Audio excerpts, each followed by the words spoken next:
TCR. Today we are going to be making some really easy, simple artisan bread. Let's do it.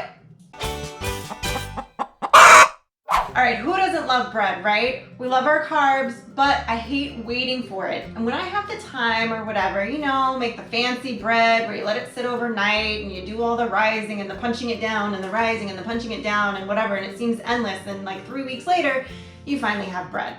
Now, granted, that bread is actually better for you the longer that it has to kind of rise and rest and age and do all that stuff. You get more flavors in the bread and it's a little bit better for you, but sometimes you just want bread and you want it in a hurry. So that's what we're gonna do today. We're gonna do fast, easy, simple, that's it. All you're gonna need is a cup and a half of water. You're gonna need your flour, some sugar, and your fast acting instant yeast. If you don't have any, that's okay. You can use the regular active yeast. It won't get as fluffy, but that's okay. You're gonna need a little bit of the Himalayan pink salt. Don't use that nasty iodized stuff. We don't like it, all right? So let's start putting stuff in a bowl.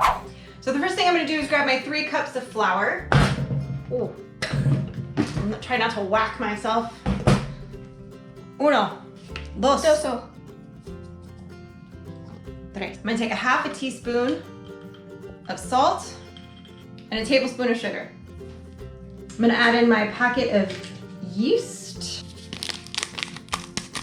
And I'm gonna mix all these dry ingredients together here. Once I'm happy with how they're mixed, I'm gonna make a little well in the center just because that makes life a tad bit easier. I'm gonna take my 1.5 cups of water and I'm just gonna double check temperature real quick.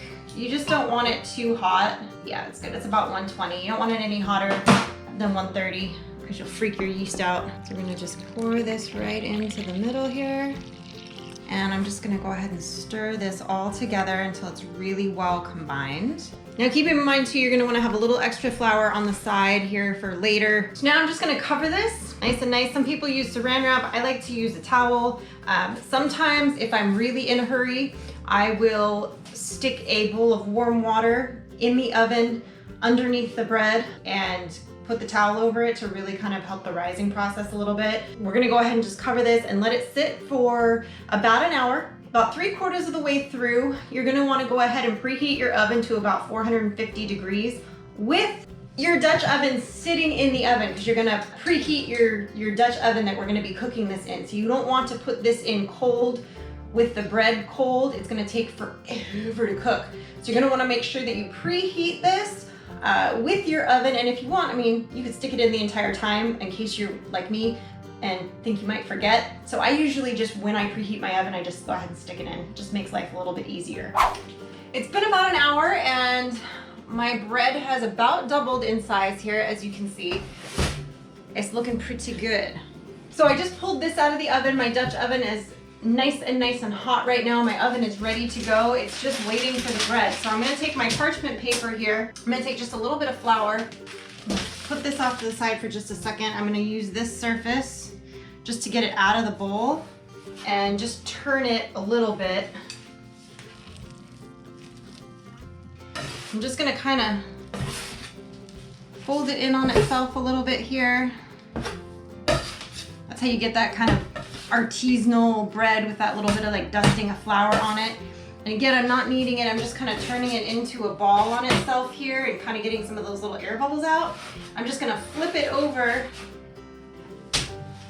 onto here in a nice little ball, just like that. That's what's so nice about this bread. It's quick, easy. You don't have to do this next part if you don't want to. Your bread will just crack kind of randomly. This is a little bread tool here that we use to score it. You can do different designs, whatever you want. I'm just gonna do a couple little hash marks across here.